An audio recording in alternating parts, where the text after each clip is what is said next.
तो आप सभी का स्वागत है हमारे चैनल जैक वाला में, जहाँ पे कि हम लोग लगातार पढ़ के आ रहे हैं। तो पढ़ रहे हैं अभी फ़िलहाल हम लोग 9th 10th पे। और आज का ये वीडियो जो है वो है आपका related 11th class 11th chemistry से। तो 11th का किस तरह का जो है प्रश्न आने वाला है या फिर आता है। 40 मार्क्स के रहने वाले हैं टोटल, और समय हमारा दिया रहता है 1 घंटा।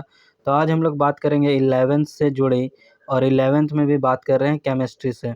तो बिना समय गवाए हम लोग जो है पहला क्वेश्चन से स्टार्ट करते हैं 11th की केमिस्ट्री। और पहला क्वेश्चन ही आया है, molar mass of H2O is. Molar mass निकालने आप सभी को आता होगा। हाइड्रोजन यहाँ पे कितना है तो 2, और हाइड्रोजन का मास होता है 1 प्लस ऑक्सीजन का मास होता है 16। 16 और 2 हो जाएगा 18। तो यहाँ पे हो गया मोलर मास 18। दूसरा प्रश्न आप लोगों को दिख रहा है, relative charge of electron is. Electron के ऊपर कैसा चार्ज होता है तो आप लोगों को पता होगा। इलेक्ट्रॉन हम लोग ऐसे माइनस में लिखते हैं, इलेक्ट्रॉन के ऊपर होता है माइनस चार्ज। और अगर यही इलेक्ट्रॉन की जगह पूछ देता प्रोटॉन, तो प्रोटॉन के ऊपर हम लोग लिखते हैं प्लस, तो प्रोटॉन के ऊपर होता है पॉजिटिव चार्ज, ये वाला। लेकिन इसका सही उत्तर है -1। उसके बाद आते हैं तीसरे प्रश्न पे। तीसरा प्रश्न जो है वो आपको दिख रहा होगा, 1 मोल। मैं क्वेश्चन को हिंदी इंग्लिश दोनों में पढ़ देता हूँ। यहाँ तक ज़्यादातर 11 जैक जो है आपका इंग्लिश पैटर्न पे ही रहता है, इसलिए मैं इंग्लिश पे ज़्यादा फोकस्ड है। उसके बाद है 1 mole of a potassium contain. बोल रहा है पोटेशियम का 1 मोल में होता है। तो 1 मोल अगर किसी चीज़ का हो, पोटेशियम का तो जाने दीजिए, अगर किसी चीज़ का हो तो वो 1 एवोगाड्रो नंबर के बराबर होता है। और 1 एवोगाड्रो नंबर आप लोगों को पता होगा 6.022 इंटू 10⁻23 एटम्स। ये रखना है आप सभी को याद। उसके बाद आते हैं अगला प्रश्न, number of electron in second shell of beryllium atom. Beryllium परमाणु के द्वितीय कोष में इलेक्ट्रॉन की संख्या। तो आप लोगों को इलेक्ट्रॉन बांटने आता होगा सेल में, मतलब कोष में। पहला कोष में हम लोग दे दिए, अगर बेरिलियम पहले तो आता है कितना नंबर पे, तो hydrogen, helium, lithium, beryllium 4 number पे। तो पहला में हम लोगों ने दे दिया 2, और बचा हुआ 2 दे दिया दूसरे में। तो ये द्वितीय सेल में आ गया 2। तो आपको बस 2 टिक करना है और आगे निकल जाना है। उसके बाद सेम इसी तरह का प्रश्न आपको दिख रहा है, प्रश्न संख्या 5, लिथियम का वर्ग संख्या है, ग्रुप नंबर ऑफ लिथियम। तो हम लोग ग्रुप नंबर निकालते कैसे हैं, तो ग्रुप नंबर निकालते हैं हम लोग इसका इलेक्ट्रॉनिक कन्फिग्रेशन करके। और जब इसको हम लोग बांटेंगे इलेक्ट्रॉन्स को अलग अलग सेल में, तो जितना नंबर्स जो लास्ट में लिखा रहेगा वही उसका होता है ग्रुप नंबर। जैसे लिथियम, हाइड्रोजन, हीलियम, लिथियम। तो इसको जब बांटेंगे तो 2 और 1, तो 1 मतलब इसका ग्रुप संख्या हो गया 1, वर्ग संख्या हो गया 1। अगर 2 आता तो 2, और 3 आने लगता तो उसमें हम लोग 10 जोड़ के लिखते हैं, मतलब 13 हो जाता। ये आप ध्यान दीजिएगा आगे जब भी आएगा। अगला प्रश्न है, मैग्नीशियम है। मैग्नीशियम क्या है, एस ब्लॉक है, डी ब्लॉक है, पी ब्लॉक है, या फिर नॉन ऑफ दिस है।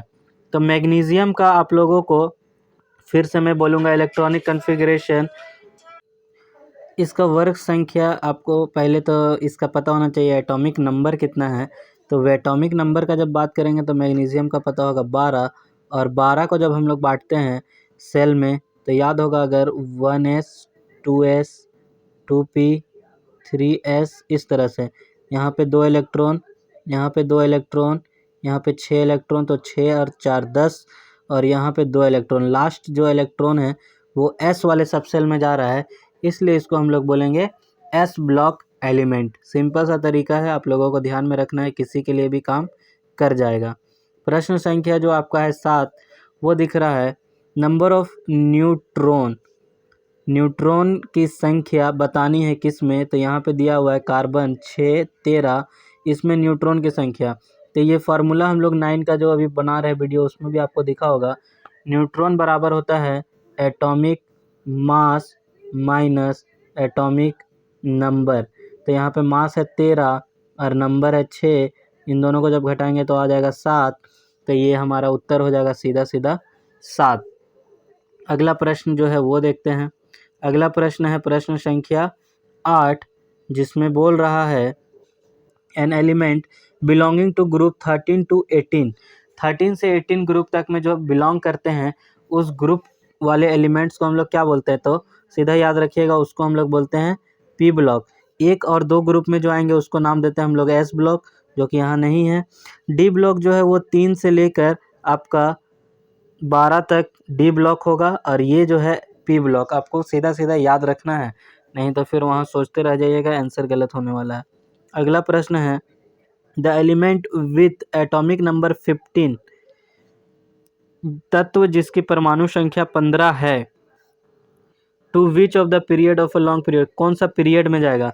इस बार फिर ग्रुप नहीं पूछा है, पूछा है पीरियड। तो पीरियड के लिए बस इसका कर दीजिए इलेक्ट्रॉनिक कॉन्फ़िगरेशन।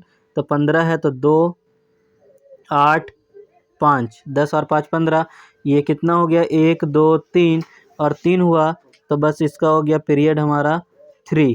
पीरियड में सीधा सा आंसर। उसके बाद आगे आते हैं प्रश्न संख्या 10, और 10 आपको दिख रहा होगा, द मॉलिक्यूलर ज्योमेट्री BeCl2 का आणविक ज्योमिति, मॉलिक्यूलर ज्योमेट्री ऑफ BeCl2। तो इसका आप स्ट्रक्चर देखिएगा तो B, एक Cl इधर होता है और एक Cl इधर होता है, इनके बीच का जो होता है 180 डिग्री का बनता है एंगल, मतलब ये होगा लीनियर। तो यहाँ पे सीधा आपको टिक मारना है लीनियर और आगे निकल जाना है। लीनियर को बोलते हैं रेखीय, तो रेखीय जहाँ दिखा उसको टिक कीजिए और आगे चले जाइए। अगला प्रश्न, प्रश्न संख्या 11, बॉन्ड ऑर्डर ऑफ H2। तो आपको याद होगा बॉन्ड ऑर्डर निकालने के लिए एंटी बॉन्डिंग और बॉन्डिंग हम लोग याद करते थे, इस तरह से बनाते थे, ये याद है, MOT मॉलिक्यूलर ऑर्बिटल थ्योरी। तो हाइड्रोजन का चूंकि बात हो रहा है, तो हाइड्रोजन जो है आपका इधर भी एक इलेक्ट्रॉन, इधर भी एक इलेक्ट्रॉन, यहाँ पे जब दीजिएगा तो 2 नीचे ही भर जाएगा फिर ऊपर जाते हैं। तो ये है आपका बॉन्डिंग, ये है एंटी बॉन्डिंग।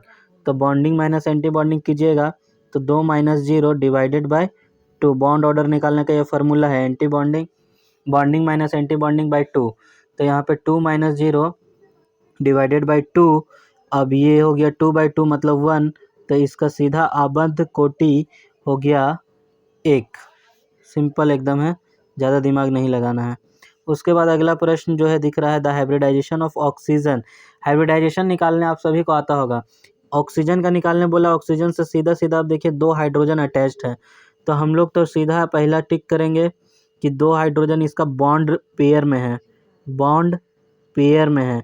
लेकिन ऑक्सीजन का जब देखिएगा तो 2 और 6, क्योंकि 8 नंबर में आता है तो 6 टोटल है इसके आखिरी वाले में, और 6 है उसमें से 2 तो ये बॉन्ड बना लिया, तो इसको माइनस कीजिए, तो 6 में से आप 2 घटाइएगा तो बच जाएगा 4, और इसको 2 से डिवाइड कीजिए तो बच गया 2। तो 2 और ये पहले वाला ये आपका आया लोन पेयर, इसी को हम लोग बोलते हैं लोन पेयर, और ये है बॉन्ड पेयर। ये फार्मूला आप लोग याद रखिएगा, जितना बॉन्ड बनाने में यूज़ हो गया और जितना उसके लास्ट में है उसको घटाइए, उसके बाद उसको 2 से भाग दीजिए, जो आएगा वही आपका हो जाएगा लोन पेयर। और बॉन्ड पेयर लोन पेयर दोनों को जोड़ दीजिए तो आपका आ जाएगा हाइब्रिड ऑर्बिट्स कितना होने वाले हैं। तो यहाँ पे 2 था प्लस 2 4, और 4 जब होता है तो हम लोग को पता है sp3 हाइब्रिडाइजेशन होता है, तो बस sp3 टिक कीजिए और आगे बढ़ जाइए। अगर ये कॉन्सेप्ट हाइब्रिडाइजेशन वाला नहीं समझ में आया तो आप बोलें, इसके लिए सेपरेट वीडियो आएगा। उसके बाद है प्रश्न संख्या 13, आपको दिख रहा होगा सिंपल सा 13 भी है, बहुत ज़्यादा टफ नहीं है, उसी से मिलता जुलता है। The number of bonding pair of electron in SO2। अभी तो मैंने बोला कि जो सीधा सीधा अटैच दिखे, तो SO2 में जब हम लोग देखेंगे तो यहाँ पे क्या दिखेगा कि आपको 2 ऑक्सीजन अटैच्ड है, तो 2 इसका हो गया बॉन्ड पेयर, बॉन्ड पेयर इसका 2 हो जाएगा क्योंकि 2 ऑक्सीजन सीधा सीधा अटैच्ड है। और अगर लोन पेयर का बात करेगा तो उसको अलग तरीक़ा से निकालेंगे।